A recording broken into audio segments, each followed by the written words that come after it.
अब सूत जी कहते हैं, ऋषि हो, तुमने बहुत ही सुंदर प्रश्न किए हैं मानव मात्र के कल्याण हेतु। जीव मात्र का परम धर्म भगवत भक्ति है। जीव मात्र का उद्देश्य भक्ति कैसी हो? अहेतु की अप्रतिहता, माने निष्कपट और निष्काम भक्ति होना चाहिए। यदि ऐसी भक्ति हमारे भीतर जागृत हो गई तो जनयत्यासु वैराग्यम ज्ञानम च यद हेतुकम। भक्ति यदि आपके भीतर सच्ची है तो ज्ञानम वैराग्यम च आसु जनयति। आपके भीतर ज्ञान और वैराग्य का अपने आप ही जन्म हो जाएगा। भक्ति के ही तो बेटा है ज्ञान और वैराग्य। तो भक्ति होगी, अरे मां होगी तो बच्चे पैदा होंगे, पर मां का मातृत्व तभी पूर्ण होता है जब पुत्रवती बने। ऐसे ही हमारी भक्ति की सार्थकता तभी है जब भगवान के स्वरूप का हमें बोध होने लगे और जगत से हमें वैराग्य होने लगे। भजन तो खूब कर रहे हैं पर रस संसार में ही आ रहा है और भगवान में आकर्षण भी नहीं हो रहा, तो आपकी भक्ति बंध्या है। मां जैसे पुत्रवती बनने पर गौरवान्वित होती है, ऐसे ही भक्ति की सार्थकता तब है जब ज्ञान और वैराग्य आपके भीतर भक्ति में जन्म लें। अन्यथा ज्ञान बिना भक्ति और वैराग्य बिना भक्ति उसकी शोभा नहीं, बंध्या भक्ति है। बोलो राधे राधे। राधे राधे। ज्ञान बिना भक्ति हो तो कैसी होती है? माता जी पहुंच गई पूजा करने के लिए ठाकुर जी के पास, और यदि मंदिर में प्रवेश नहीं हो पा रहा और माता जी को बतासे का भोग लगाना है तो बतासा फोड़ा और ये चढ़ा, जय ठाकुर जी महाराज। और अंदर तक कहीं प्रवेश मिल गया तो पता चला बतासा या रबड़ी जो भी भोग लगाना ठाकुर जी के मुंह में भर दी। अब पूजा कैसे करी जाती है, भोग कैसे लगाए, वो उसका ज्ञान कुछ नहीं है। उनकी तो भक्ति है और श्रद्धा है कि ठाकुर जी को हमें पूजना है, अब जैसे समझ में आवे वैसे पूज दिया। तो ज्ञान बिना भक्ति की शोभा उतनी नहीं होती। भक्ति तो हो पर उसका ज्ञान भी होना चाहिए, भगवत सेवा कैसे की जाती है इसका बोध हो। अच्छा, भक्ति भी है और ज्ञान भी है। कैसे पूजा किया जाता है, सेवा का स्वरूप क्या है, हम अष्टयाम सेवा से भी परिचित हैं, सेवा पूजा से भी परिचित हैं और भक्ति भाव भी बहुत है। पर वैराग्य ना हो तो पता चला सेवा पूजा करके बैठ गई, ज्ञान है इतना मंत्र जाप करना चाहिए, ऐसे मंत्र जाप करना चाहिए, मंत्र में बोलना नहीं चाहिए, सब ज्ञान है।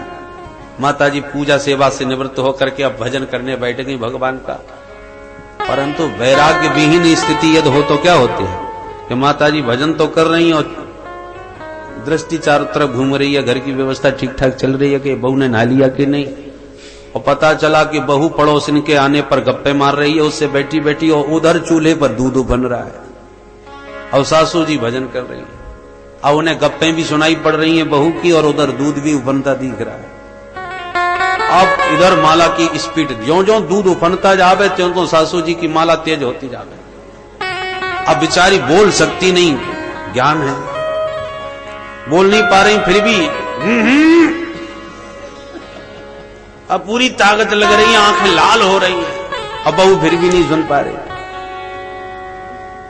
और माला तेज हो गई। आज माला पूरी कर लूं, अपना नियम पूरी कर लूं, खबर लूंगी इसकी। बहुत गप्पे मारती रहती, करना धरना कुछ नहीं, सब दूध बर्बाद कर दिया। जितना दूध बर्बाद नहीं हुआ उतना अपना खून जला लिया, ये हालत हो जाती है। कहने का तात्पर्य है कि वैराग्य के बिना भक्ति हो भी तो भी एक समस्या ही रहती है। भक्ति की सार्थकता कब है? जब भगवत स्वरूप का भी ज्ञान हो और जगत से वैराग्य हो। आज नहीं तो कल बहू को तो जैसे करना वैसे ही करेगी, तुम कब तक अपने इशारों पर चलाओगे?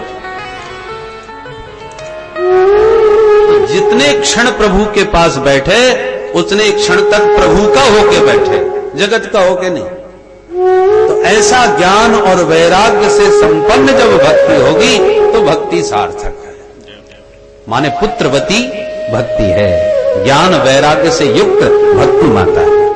तब उनकी शोभा होती है। तो जनयत्यासु वैराग्यम ज्ञानम च यद हेतुकम। जितने भी धर्मानुष्ठान किए जाते हैं वो केवल भगवत भक्ति के लिए होते हैं।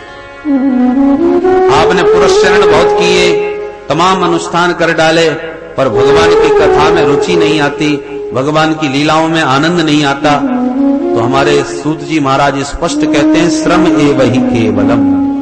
पूरा परिश्रम कर रहे हो, अभी आपको भक्ति की सार्थकता प्राप्त नहीं हुई, वास्तविक भक्ति आपको नहीं मिली।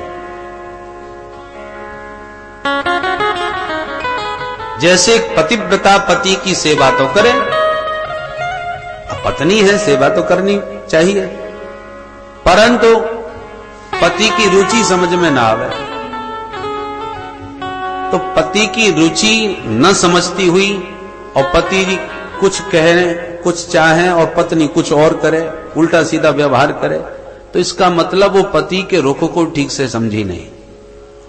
और सच्चा यदि प्रेम है तो उस प्रेम में ये चमत्कार होता है, जिससे सच्चा प्रेम यदि आप करेंगे तो उसको कहने की भी आवश्यकता नहीं पड़ेगी, आप उसके रुख को देखते ही उसकी रुचि समझ लेंगे कि इस समय ये क्या चाहते हैं। तो सच्चे प्रेम का ये चमत्कार है कि मन की बात भी जान ले। सेवा भक्ति में तो वो शक्ति होती है। श्री नाभा गोस्वामी जी महाराज, गोस्वामी तुलसीदास जी महाराज के समकालीन संत नाभा जी, जब 5 वर्ष के बच्चे थे अंधे पैदा हुए थे, अकाल पड़ गया, भोजन के लाले पड़ गए, तो माँ बाप ने सोचा कि अंधे को कहां लिए फिरेंगे, तो जंगल में ही उस बच्चे को छोड़ दिया और माता पिता चले गए। बच्चा जंगल में पड़ा रहा, अंधा तो था, जाए कहां। इतने में श्री स्वामी अग्रदास जी महाराज निकल पड़े जंगल से। ये रामानंद संप्रदाय के संत थे। बच्चे को जब जंगल में खड़ा देखा तो पूछ दिया, बेटा कौन हो और कहां से आए हो इस जंगल में? बालक ने आंखों में आंसू भर के कहा, महाराज ये यही जानना चाहता हूं कि मैं कौन हूं और कहां से आया हूं। स्वामी जी इस उत्तर से बड़े प्रभावित हुए। बच्चा होनहार है, प्रसन्न हो गए, हाथ में कमंडलू का जल लिया, प्रभु से प्रार्थना करके जो उसकी आंखों में मारा, तुरंत उस बच्चे में नेत्र ज्योति आ गई। बालक समझ गया मुझे समर्थ संत मिले हैं, चरणों में आत्मसमर्पण कर दिया और स्वामी जी के साथ ही चला गया। ऐसी जबरदस्त सेवा करी उस बालक ने श्री अग्रदास जी महाराज की कि वो क्या सोच रहे हैं, उनके मन की बात वो जानने लगा। अग्रदास जी महाराज मानसी सेवा करते थे ठाकुर जी की। कमरे के अंदर आंख बंद करके बैठ गए और मानसी सेवा में ठाकुर जी के पास मन से पहुंच गए और मन से ठाकुर जी को नहला रहे हैं, धुला रहे हैं, खिला रहे हैं, पिला रहे हैं, सुला रहे हैं, सारी सेवा मन से, क्रियात्मक कुछ भी नहीं। पुराने जमाने में पंखे चलते नहीं थे, गर्मियों का समय था। पुराने जमाने वो वस्त्र सा लटका रहता था रस्सी से, यूं खींच खींच करके, आज भी बिहारी जी में लटका है, तो ऐसे उसी से ही हवा होती थी। तो स्वामी जी जब मानसी सेवा में ध्यान मग्न बैठ जाते थे तो नाभाजी कमरे के बाहर वो रस्सी हिला हिला के गुरु जी की सेवा करते थे, पंखा करते थे। अब मानसी सेवा चल रही थी अग्रदास जी की ध्यान मग्न, और ध्यान में ठाकुर जी को नहला दिया, नहला करके बढ़िया बढ़िया इत्र चंदन सब लगा के वस्त्रालंकार धारण करा दिए और बढ़िया फूलों की माला गूंथ करके भाव से पहनाना चाह रहे थे। माला गूंथ ली, हाथ में भी ले ली, और जैसे ही पहनाने को हो गए कि उनका एक कृपा पात्र शिष्य उद्योगपति व्यापारी था, पानी के जहाज से बहुत सारा धन लेकर के, वैभव लेकर के, संपत्ति लिए जा रहा था। अचानक तूफान ने लहरों में उसके जहाज को घेर लिया और इतनी जोर से जहाज डगमगाने लगा कि किसी भी पलट सकता था, समुद्र में डूबने ही वाला था कि आर्त भाव से पुकार उठा, हे गुरुदेव रक्षा करो, हे गुरुदेव रक्षा करो। आर्त भाव से जब गुरुदेव को पुकारा तो गुरुदेव का हृदय हिल गया और माला लिए जो ठाकुर जी को पहनाने को बैठे थे भाव में, वो माला नहीं पहना पा रहे, दुविधा में माला लिए ही बैठे रह गए, भाव में आंख बंद किए। गुरुदेव दुविधा में हैं, ये बात नाभाजी बाहर बैठे बैठे जान गए, और किस दुविधा में है वह भी समझ गए। तुरंत प्रभु से प्रार्थना करी नाभाजी ने, हे प्रभु, गुरुदेव की इस पंखा सेवा से जो भी मुझे फल प्राप्त हो रहा है, सुकृत पुण्य प्राप्त हो रहा है, वो पुण्य मैं अपने गुरुदेव, अपने गुरु भाई को प्रदान करता हूं। मेरे गुरु भाई का वह संकट टल जाए, वो तूफान शांत हो जाए। ये संकल्प नाभाजी महाराज ने किया कि तूफान एकदम शांत हो गया। जहाज बड़े आनंद से आगे बढ़ गया और नाभाजी ने बाहर से आवाज लगाई, गुरुदेव, तूफान एकदम शांत है, जहाज बिल्कुल सुरक्षित है, आप प्रेम से माला पहनाइए। इतना सुनते ही गुरुदेव गदगद हो गए, नेत्र खुल गए और तुरंत बोले, बेटा कौन? तब दौड़ के अंदर आए, नाभाजी चरणों में प्रणाम किया, आपका चरणों का दास ये नाभा है। बोले, वाह बेटा, मैं इस समय मन से भी क्या सोच रहा हूं वो तू जानता है। तुझे संत सेवा से वो दृष्टि प्राप्त हो गई जो आज तक हम लोग भी ठीक से नहीं देख पाए, वो तू देख रहा है। इसलिए बेटा तू सिद्ध दृष्टि को प्राप्त कर चुका है। अब मेरी आज्ञा है, तू कलयुग में हुए भक्तों का चरित्र लिख, क्योंकि सतयुग द्वापर त्रेता के भक्तों के चरित्रों से तो शास्त्र भरे पड़े हैं, और कलयुग के प्राणी यही सोचते हैं कि प्रहलाद जी हुए थे सतयुग में, तो उस युग में भगवान आया करते थे। हम तो कलयुग के प्राणी हैं, भला हमको भगवान कैसे मिल सकते हैं? तो कलयुग में किसको कैसे भगवान मिले, उन भक्तों का चरित्र तुम लिखो। नाभाजी बोले, गुरुदेव, मैं पढ़ा लिखा कुछ हूं नहीं, आपके चरणों की सेवा के अतिरिक्त कुछ जानता नहीं, क्या लिखूंगा, कैसे लिखूंगा? स्वामी जी बोले, जब तू मेरे मन की बात जान सकता है बेटा, तो जिस चरित्र को तू लिखने बैठेगा उस चरित्र नायक के मन की बात भी तू जान जाएगा। जिसका चरित्र लिखेगा वही चरित्र तेरे सामने प्रकट हो जाएगा। ये मेरी आज्ञा और आशीर्वाद है। तब नाभाजी महाराज ने भक्तमाल जैसे ग्रंथ की रचना प्रारंभ करी, जिसमें एक से एक सुंदर कलयुग के भक्तों का चरित्र गाया गया है। अवसर मिले तो कभी उस भक्तमाल का आप अध्ययन करें कि इस कलिकाल में भी कैसे कैसे भक्त हो गए हैं, किस प्रकार से उन्हें भगवान की कृपा प्राप्त हुई। अवसर आने पर एक दो प्रसंग कथा के माध्यम से आपको निवेदन करूंगा। कहने का तात्पर्य है कि सेवा और समर्पण में वो शक्ति होती है कि जिसकी हम सेवा कर रहे हैं उसकी मन की गति भी हम जाने। उसी प्रकार जब भगवत सेवा करोगे और सच्चे मन से भक्ति भाव से करोगे तो इसमें बिल्कुल भी संदेह नहीं कि जगत से विरक्ति और गोविंद में अनुरक्ति अपने आप ही हो जाए। बस भक्ति सच्ची होना चाहिए, दिखावटी नहीं। भक्ति में दर्शन की उत्कंठा हो, प्रदर्शन न हो। तो जनयत्यासु वैराग्यम, तो निश्चित रूप से जगत से वैराग्य होगा और भगवान से अनुराग होगा। मेरे तो गिरधर गोपाल दूसरों न को। गिरधर गोपाल जब मेरा लगने लगे तो दूसरा अपने आप ही दूर हो जाएगा। ये भक्ति का चमत्कार है, भक्ति के पुत्र है ज्ञान और वैराग्य। मानव जीवन का उद्देश्य ही भगवान से अनुराग करना है। जीवन का लक्ष्य क्या है? तत्व को जानना। सूत जी स्पष्ट कहते हैं, बहुत काम कर लेना जीवन की सार्थकता नहीं है। एक गधा जिंदगी भर कितनी मेहनत करता है मालिक के लिए, कितना कितना बोझा ढोता है, और बोलो मालिक ने कभी धन्यवाद दिया है? वाह बेटा, तूने मेरे लिए इतना समर्पण किया, अपना जीवन मुझे झोंक दिया। किसी गधे को कोई धन्यवाद नहीं मिला। जब मिला तो दो डंडे ही मालिक के खाने को मिले, और काम का नहीं रहा तो धक्का मार के और भगा दिया। उस समर्पण और उस मेहनत का क्या फल मिला? इसलिए बहुत कर्म कर लेना जीवन की कुशलता नहीं है। कर्तव्य पालन करना चाहिए, पर कर्तव्य पालन में ही पूरा जीवन समर्पित कर देना यह बुद्धिमानी नहीं। परम लक्ष्य को मत भूलो। परम लक्ष्य क्या है? भगवत प्राप्ति, उस तत्व को प्राप्त करना, समझना। सौनक जी बोले, ये तत्व क्या चीज है? तत्व की परिभाषा क्या है? तत्व की परिभाषा देते हैं।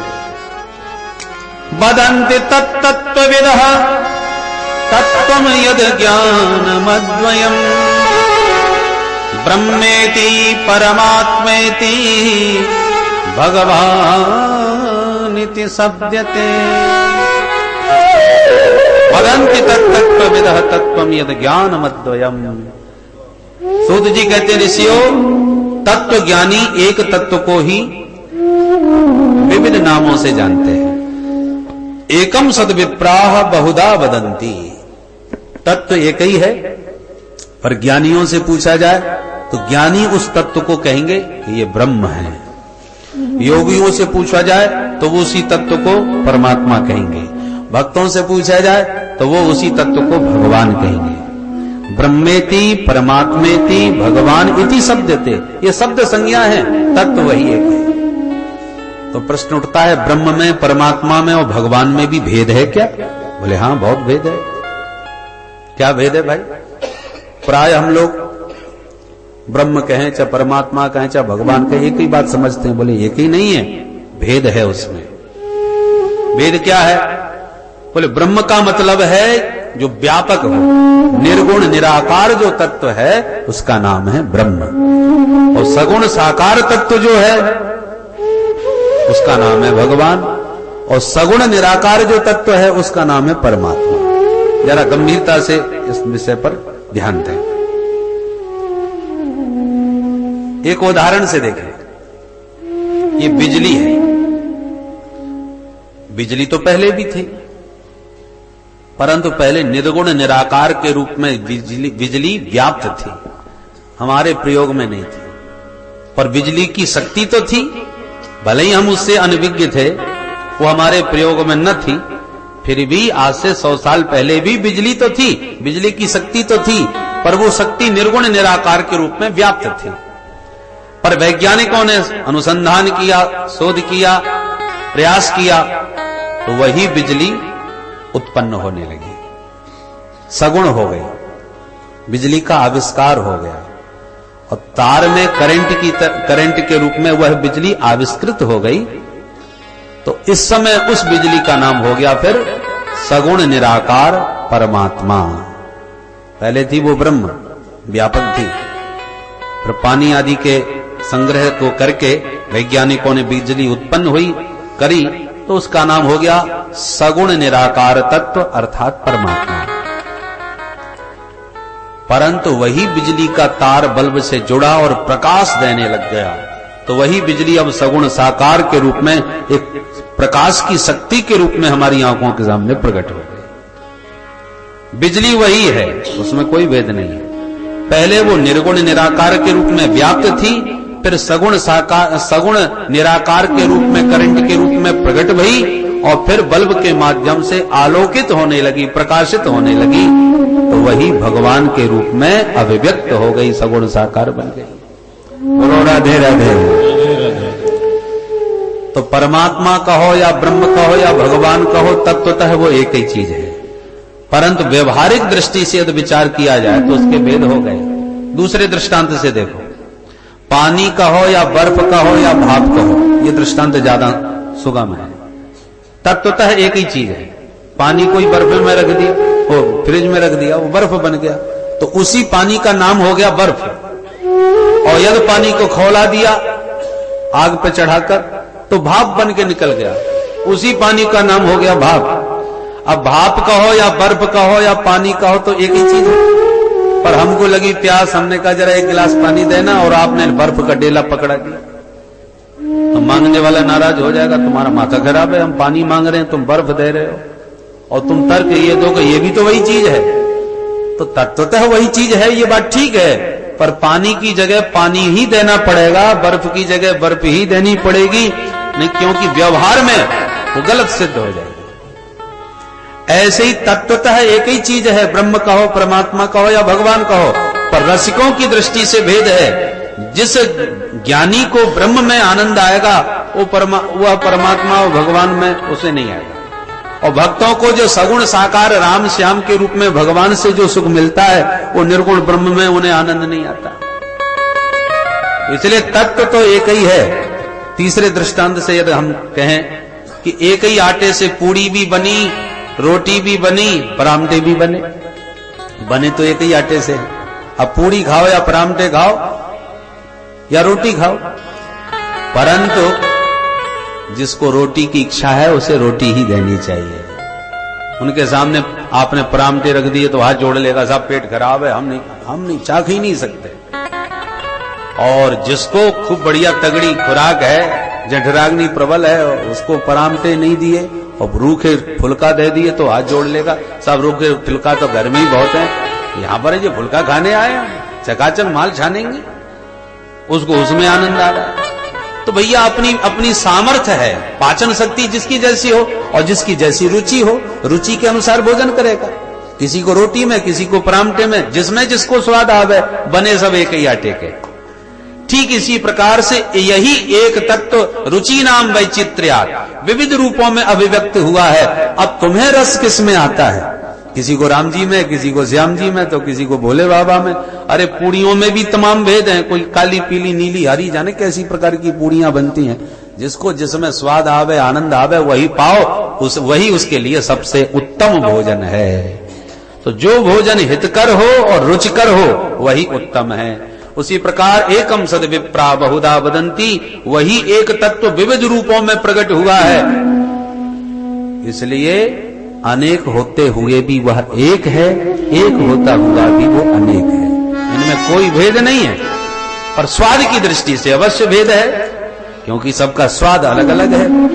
और जितने धर्म हैं उसमें तो एक ही है। अब तुम्हारा मन लगे या न लगे, तुम्हें लगाना ही पड़ेगा। पर हमारे सनातन धर्म में अनेक हैं, जिसको जिसमें रस मिले उसी का आनंद लो, उसी की उपासना करो। किसी को भोले वाले देवता अच्छे लगते हैं तो ठीक है, भोले बाबा शिव की सेवा करो। किसी को चटपटे छाटको ठाकुर ज्यादा अच्छे लगते हैं, छल छबीले, तो ठीक है कन्हैया की शरण में आ जाओ। किसी को लगता है कि नहीं मर्यादा में निबद्ध होने चाहिए, ठाकुर जी सरल भी हो, मर्यादित हो, तो ठीक है राम जी की शरण में आ जाइए। किसी न को देवी माँ के रूप में यदि भगवान होते तो उनकी गोद में हम बच्चों की तरह खेलते, तो ठीक है भगवान देवी शक्ति के रूप में भी विराजमान है, उनके पुत्र बनकर के उनकी गोदी में खेलो। तो भगवान शक्ति के रूप में एक ही है, परंतु नाम रूपों के रूप में अनेक है। और उस तत्व को जाने बिना, समझे बिना जीव का जीवन सार्थक नहीं हो सकता। समझने से क्या होगा? बोले भिद्यते हृदय ग्रंथि छिद्यन्ते सर्व संशया क्षीयन्ते चास्य कर्माणि दृष्ट एवात्मनीश्वरे। उस तत्व को जानते ही तुम्हारे अज्ञान की सारी ग्रंथियां खुल जाएंगी, बुद्धि के सारे संशय भ्रम समाप्त हो जाएंगे और समस्त कर्म बंधनों में से आप हमेशा के लिए विनिर्मुक्त हो जाएंगे। जब तक उस तत्व को नहीं जाना तब तक ये जन्म मरण का बंधन छूटने वाला कदापि नहीं है। और उस तत्व का ज्ञान आपको इसी मानव शरीर से ही हो सकता है, अन्य किसी शरीर में संभव भी नहीं है। इसलिए मानव जीवन की महिमा है। मोक्ष के मार्ग में जो ताला लगा हुआ है वो ताला मानव जीवन की ताली से ही खुलता है, और कोई ताली उसमें फिट नहीं बैठती। इसलिए मनुष्य शरीर बड़े भाग्यमान उस तनु पावा। इसकी महिमा इसीलिए है कि मनुष्य शरीर मिल गया है साधन धाम मोक्ष कर द्वारा। एक अंधा एक भवन में घुस गया, अब भटकता फिर रहा था, निकलूं बाहर कैसे निकलूं। एक ने कहा अरे दीवाल का सहारा लगा लेकर के चल पड़, दरवाजा अपने आप तेरे पास आ जाएगा। बात ठीक थी। अंधा दीवाल का सहारा स्पर्श करता हुआ चल दिया, और जो दरवाजे के पास आया तो सिर में खुजली मची जोड़ के, तो खुजलाने लगा और चलता भी गया। 2 कदम में ही दरवाजा छूट गया। अब एक बार दरवाजा छूटा तो पूरे भवन का दोबारा चक्कर काटना पड़ा। दरवाजा एक ही है। ऐसे ही 84 लाख योनियों के चक्रव्यूह में मोक्ष का दरवाजा केवल मानव शरीर है। अब इस मानव शरीर में यदि इस जीवन में आपने तत्व ज्ञान प्राप्त नहीं किया तो दरवाजा छूट गया, और 84 का पूरा चक्कर आपको फिर दोबारा काटना पड़ेगा। पुनरपि जननम पुनरपि मरणम पुनरपि जननी जठरे शयनम। इसलिए संत बार बार सावधान कर रहे हैं, तस्मात् जागृति जागृति, जाग जाओ, अभी समय है, अवसर है। ये दरवाजा तुमसे छूटा जा रहा है। और खुजली क्या है? विषयों का सुख। जन्म जन्मांतरों के अभ्यास से जो विषय जन्य सुख हैं उनके हम अभ्यासी हो गए हैं। तो जैसे कुकर सूकर की योनि में हम विषय भोग करते रहते हैं, वही विषय सुख इस मानव शरीर में ही भोगते रहे, परंतु जिस दरवाजे से निकलना था वो दरवाजा हमारा वो खुजलाने के चक्कर में छूट गया। अरे खुजली तो आगे पीछे भी आप खुजला सकते हो, दरवाजा आए तो सावधान हो जाओ कि निकलना है अब बाहर, चूक ना जाए। तो वही चूक हमसे बार बार होती है और बार बार जन्म मरण की भवाटीवी में भटक रहे हैं। इसलिए सावधान होकर के दरवाजे पर खड़े तो हैं, बाहर निकल जाए तो कुशलता और नहीं निकले तो फिर जैसे अन्य शरीर है वैसे मनुष्य शरीर में भी वो आपने वही सब काम किए, आहार निद्रा भय मैथुन, क्या विशेषता रही? आप भी सोते हो, जीव जंतु भी सोते हैं, आप भी खाते हो, वो भी खाते पीते हैं, आपको भी डर भय लगता है, उनको भी डर भय लगता है, आपका भी परिवार, उनके भी बाल बच्चे हैं। भेद क्या है मनुष्य में और जानवरों में?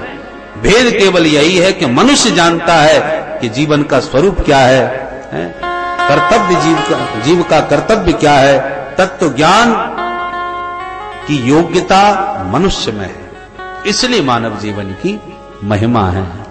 और उसको हमने नहीं पाया तो जानवरों की तरह अपना जीवन गंवाया। इसलिए विद्यते हृदय ग्रंथि छिद्यन्ते सर्व संशय। अरे मनुष्य जीवन में भी आप विचार करके देखिए, कई लोग ऐसे भी हैं कि बुढ़ापा आ गया अभी तक यही विश्वास नहीं जमा पाए कि भगवान होते हैं कि नहीं। पहले तो विश्वास तो दृढ़ बने तब तो उपासना आगे बढ़े, विश्वास ही पक्का नहीं हो पाया।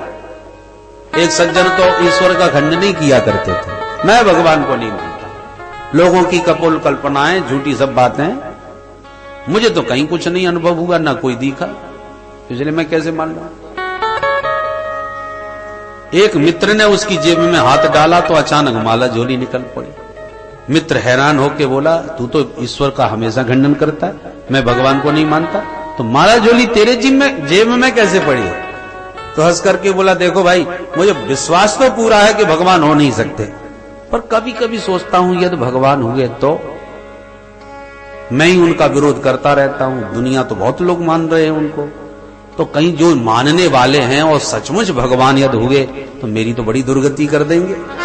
इसलिए अकेले में एक हाथ माला जप लेता हूं और कह भी देता हूं वैसे तो आप हो नहीं, और यदि आप हो तो देखो हम भी भजन कर रहे हैं महाराज, थोड़ी बहुत कृपा हम पे भी।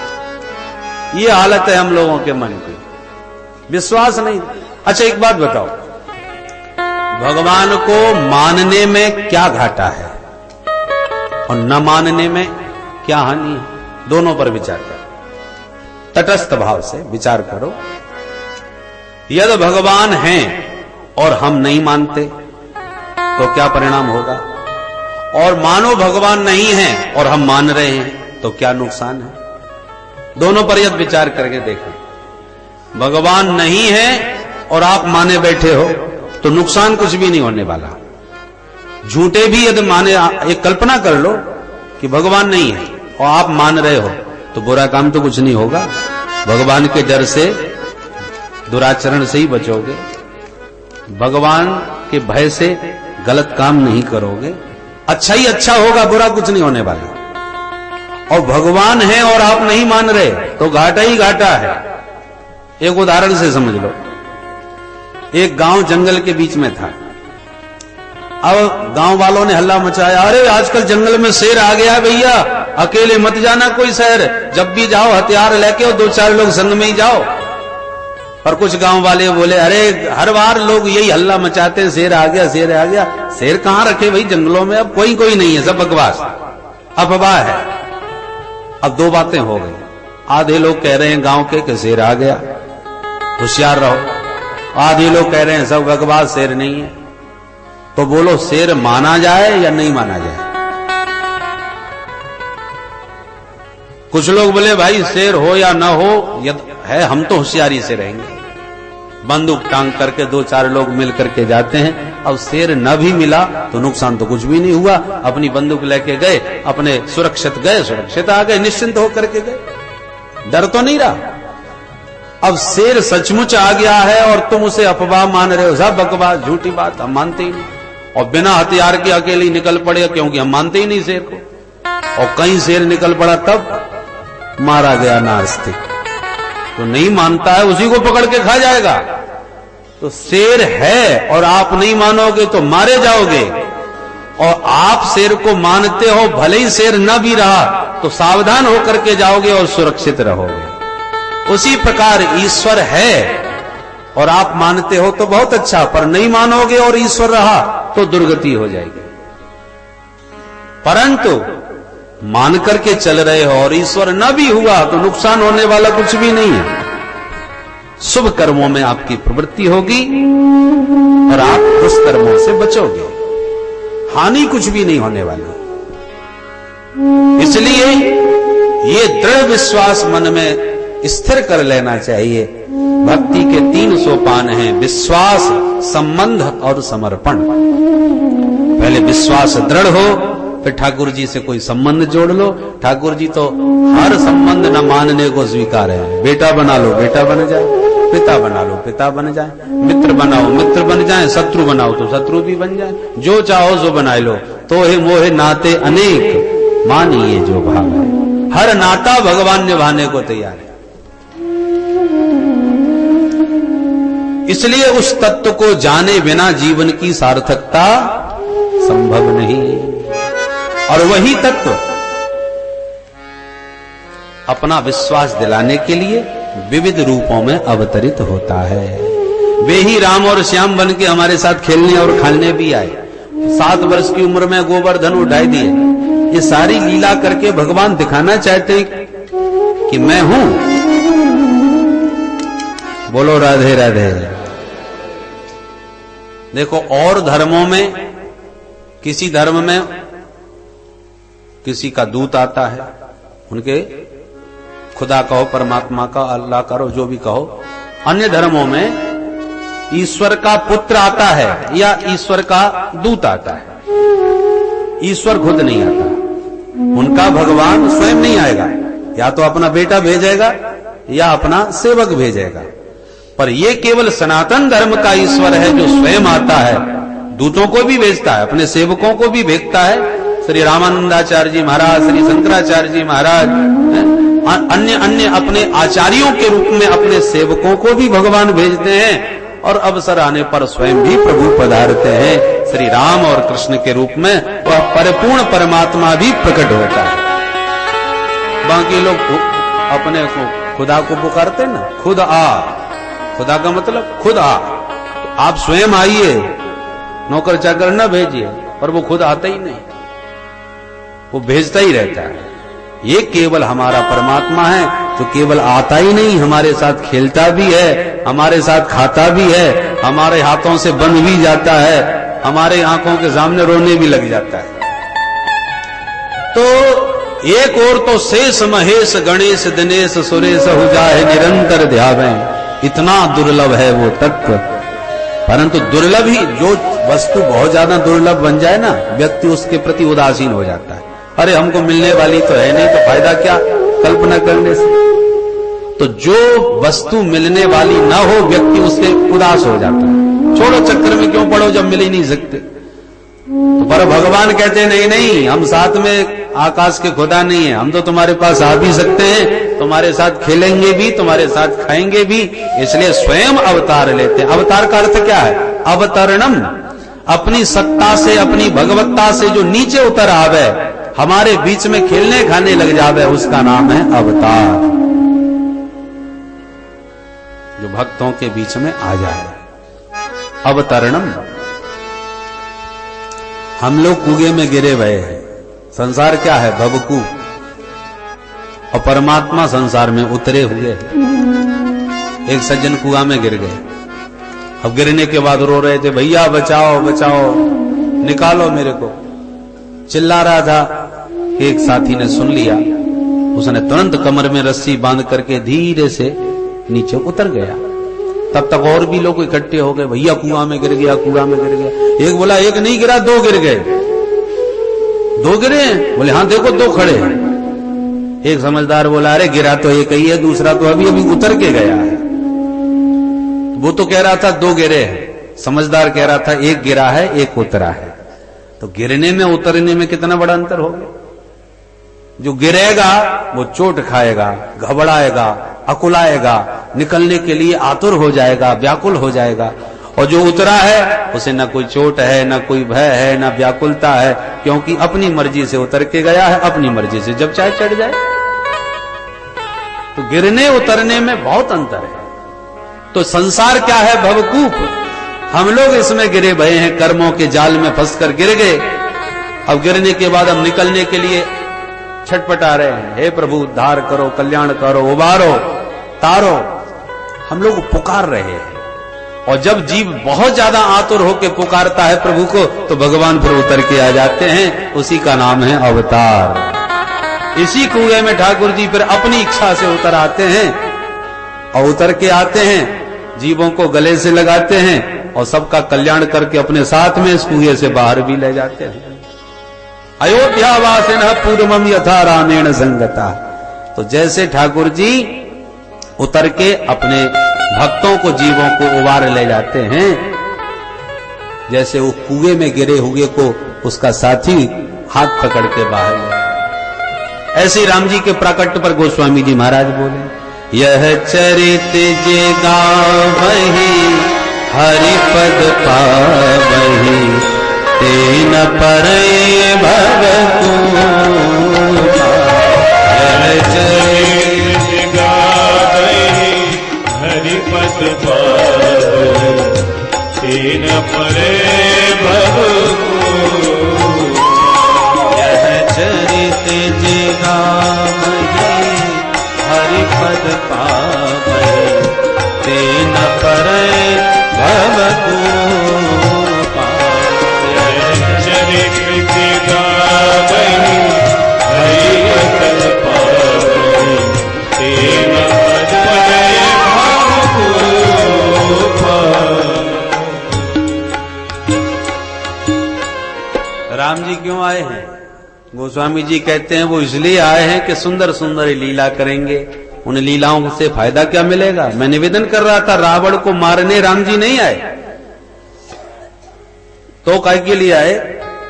सुंदर सुंदर लीला करने आए हैं, ताकि उन चरित्रों का चिंतन करके, गान करके, वर्णन करके भक्तों का चित्त भगवान के चरित्रों में लगे, उनके चरणों में लगे। उससे फायदा क्या होगा? बोले जो उनके चरित्रों को गाएगा और सुनेगा, ते न परहि भवकूपा। फिर इस भवकूप में, इस कुएं में वो दोबारा नहीं गिरेगा। राम जी के पावन चरित्र उसके चित्त को अपनी ओर आकृष्ट करके इस कुएं से उन्हें उबार ले जाएंगे। ते न परहि भवकूपा। तो भवकूप में तो गिर गए हैं, आप चरित्रों का चिंतन करेंगे, राम जी के चरित्रों का ध्यान करेंगे, तो निश्चित इस कुएं से बाहर निकल जाएंगे। और ऐसे निकलेंगे कि दोबारा कभी गिरने का अवसर ही ना आवे। ते न परहि, वे दोबारा नहीं पड़ते वो गिर इस कुएं में। तो इस प्रकार से उसी एक तत्व के विविध रूपों में अवतार होते हैं। उनमें 24 अवतार प्रमुख रूप से श्री सूत जी महाराज ने गिनाए। भगवान के कलावतार, आवेशावतार, अवतार के कई भेद हैं, पर परिपूर्ण अवतार केवल श्री राम और श्याम का है। एते चांस कला पुंसः कृष्णस्तु भगवान स्वयं। सौनक जी बोले, महाराज एक बात और बताइए कि जो भागवत आप हमें वर्णन करके सुना रहे हो, इसकी रचना किसने करी? सूत जी बोले, द्वापर के अंत में श्री वेद व्यास जी महाराज हो गए, और व्यास जी महाराज ने जीवों की, कलयुग की प्राणियों की दुर्गति जब देखी तो द्रवीभूत हो गए। ऐसे जीवों का कैसे कल्याण हो? संत त्रिकालज्ञ होते हैं, क्या होगा, क्या हो रहा है, क्या हो चुका, तीनों को प्रत्यक्ष देखते हैं। तो कलयुग के अति मंद प्राणियों का कल्याण करने के लिए व्यास जी महाराज ने एक वेद के पहले 4 विभाग कर दिए, ऋग, यजु, साम, अथर्व। फिर भी आत्मसंतोष नहीं हुआ। पंचम वेद महाभारत की रचना करी, फिर भी संतुष्टि नहीं हुई। तब पुराणों की रचना करी, 17 पुराण लिख दिए, इतने पर भी शांति नहीं मिली। तब नारद जी महाराज प्रकट भये और बोले, व्यास जी महाराज पराशर नंदन, पाराशर्य महाभाग भवतः कच्चिदात्मना परितुष्यति शारीर आत्मा मानस बाबा। हे पराशर नंदन व्यास जी महाराज, आपका चित्त हमें अशांत दिखाई पड़ रहा है, उसका कारण बताऊं? बोले बताओ महाराज। बोले आपने ग्रंथ तो बहुत लिखे हैं पर आपने अपनी योग्यता उसमें ज्यादा दिखाई है। अरे जब तक गोविंद के गुणानुवाद नहीं गाओगे व्यास जी, तब तक आपको शांति मिलने वाली नहीं है। मैं पूर्व में दासी पुत्र था, मुझ नारद को देखा, परंतु संतों के सत्संग से ऐसा संस्कार मेरा जगा कि मैं गोविंद के चरणों का दीवाना हो गया। उन्हीं का भजन करते करते शरीर छूटा तो ब्रह्मा का बेटा बन के इस जन्म में पैदा हुआ हूं। और गोविंद के गुणानुवाद जब गाने प्रारंभ कर दिए तो आज ये नारद जगत पूज्य हो गया। संसार में अव्याहत गति, देवता हो, मानव हो, दानव हो, राक्षस हो, सब जगह मेरी पूजा होती है। यह है प्रभु के नाम का प्रताप। इसलिए व्यास जी आप ही गोविंद के गुण गाओ तब शांति मिलेगी। नारद जी तो कह के चल दिए। व्यास जी ने तुरंत सरस्वती में स्नान करा और अपनी व्यास गुफा में बैठ के भगवान का ध्यान किया। ध्यान करते ही भागवत की भागीरथी प्रवाहित होने लगे। गा उठे गोविंद के गुणानुवाद, व्यास जी गाने लगे और गणेश जी महाराज लिखने लगे। और देखते देखते 18,000 श्लोकों का ये पावन ग्रंथ प्रकट हो गया। बोल भागवत भगवान की जय। अब भागवत जैसे ग्रंथ का दर्शन करके व्यास जी बड़े आनंदित विचार करने लगे, ये किसे सुनाना चाहिए, किसे सुनाऊं, किसे पढ़ाऊं। याद आ गया अपना बेटा सुखदेव, पर वो तो न जाने जंगल में कहां बैठा होगा, कहां ढूंढने जाऊं उसे। तो व्यास जी ने अपने कुछ शिष्यों को भागवत के जगह जगह के श्लोक रटा दिए, 2-4। चेला जंगलों में उन श्लोकों को गुनगुनाते घूमने लगे। अब जहां सुखदेव जी समाधिस्थ बैठे थे वहीं से गुनगुनाता हुआ एक चेला निकल पड़ा और वो श्लोक सुखदेव जी के कान में पड़ गया जो गा रहा था चेला। कौन सा श्लोक?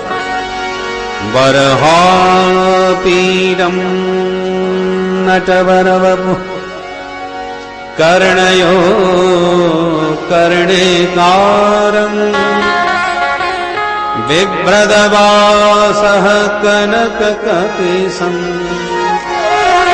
वैजयन्तीं च माला रन्ध्राण वेणोरधर सुधया पूरयन् गोपवृन्दैः वृन्दारण्यम् स्वपदरमणम् प्राविशद गीतकीर्ति।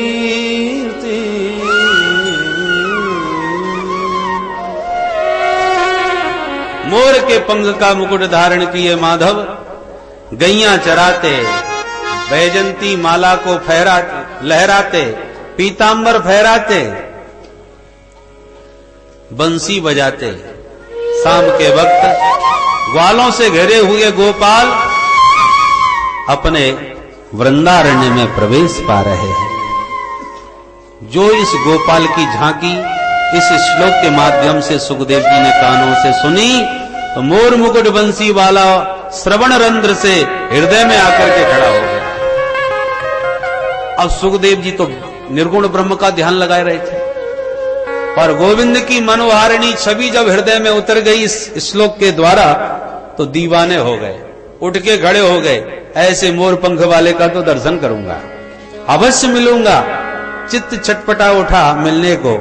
फिर ध्यान में आया सुंदर बहुत है पर स्वभाव का न जाने कैसा होगा।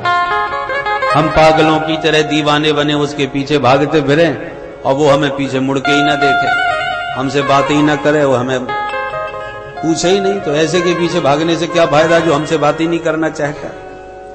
स्वभाव का यदि कठोर हुआ तो हमारे किस मतलब का। ऐसे के पीछे नहीं जाना चाहिए। हाँ सुंदर तो है पर स्वभाव का तो पता नहीं ना कैसा होगा। तो पुनः अपने चंचल चित्त को सावधान किया। तो दुनिया के चक्कर में न पड़ो, ब्रह्म का चिंतन करो, मन को समझाने लगे। तब तक उस चेला ने दूसरा श्लोक सुना दिया। दूसरे में भगवान के स्वभाव का वर्णन था। अहो बकीयं स्तनकालकूटम् जिघांसया पाय यदप्यसाध्वी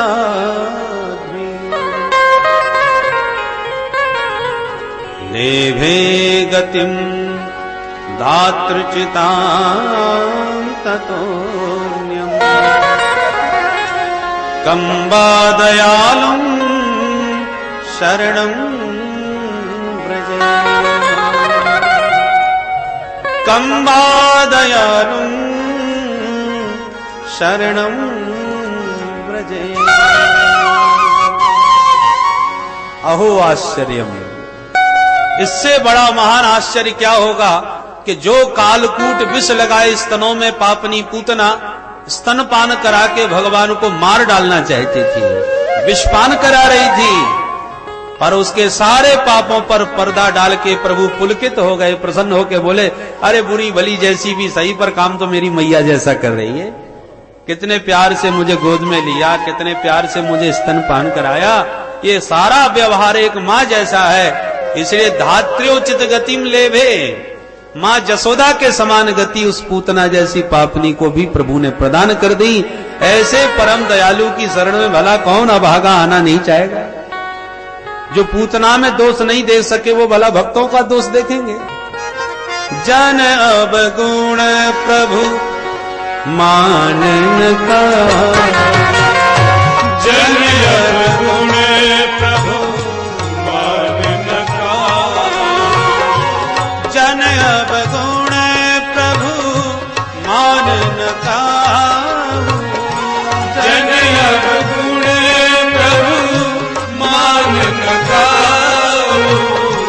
दीन बंधु अति मृदुल स्वभाव, दीन बंधु अति मृदुल स्वभाव, दीन बंधु अति मृदुल स्वभाव, दीन बंधु मृदुल स्वभाव, अति मृदुल स्वभाव, अति मृदुल स्वभाव, अति मृदुल स्वभाव, अति मृदुल स्वभाव। दीवाने हो गए सुखदेव जी। वाह, इतना सुंदर होने के साथ साथ इतना दयालु, इतना कृपालु, अब नहीं चूकना चाहिए। हरेर गुणाक्षिप्त मति भगवान बादरायणी। उठ के खड़े हो गए और भागे भागे आए, भैया बड़े प्यारे श्लोक सुनाए, जरा दो चार और गुनगुना दो। चेला बोला, हमारे गुरुजी ने 2 ही सिखाए थे, और सुनना चाहो तो चलो गुरुजी के पास। 18,000 श्लोकों का एक बड़ा सुंदर ग्रंथ बनाया है, उसमें ऐसे ही सब सुंदर सुंदर श्लोक हैं। सोई दीवाने सुखदेव जी उस चेला के बहाने दौड़े दौड़े चले आए और व्यास जी के चरणों में साष्टांग प्रणाम किया, उठा करके पुत्र को हृदय से लगा लिया और बोले, बेटा ये ग्रंथ तुम जैसे परमहंसों के लिए ही मैंने तैयार किया है, बैठो। और मन में पुलकित हैं व्यास जी, जो पैदा होते ही भाग गया था, मेरे गोविंद के चरित्रों का चमत्कार है जो चुंबक की तरह उसे खींच लाया। प्रभु का चरित्र सुखदेव जी को खींच कर पुनः व्यास जी के पास ले आया। अध्यगान महदाख्यानम, तब अपने प्रिय पुत्र को व्यास जी महाराज ने सांगोपांग संपूर्ण भागवत संहिता का श्रवण कराया। और भागवत रस में डूबे हुए महामुनि श्री सुखदेव जी एक दिन घूमते हुए इसी पावन बरगद के नीचे बैठे और अवसर पा करके परीक्षित के माध्यम से सारे संसार को भागवत सुधारस पान करा दिया। बोलो भागवत भगवान की जय, सुखदेव जी महाराज की जय। तो सुखदेव महाप्रभु ने परीक्षित को कथा क्यों सुनाई, इसका कारण द्वितीय सत्र में सुनाएंगे। ठीक 2:30 बजे पुनः आप पधारिए। आइए मिलकर के गोविंद नाम स्मरण करते हुए वाणी को गिरा। जय सिया राम, जय जय सिया राम, जय सिया राम, जय सिया राम, जय सिया राम, जय जय सिया राम, जय सिया राम, जय सिया राम, जय सिया राम, जय जय सिया राम, जय सिया राम, जय सिया राम, जय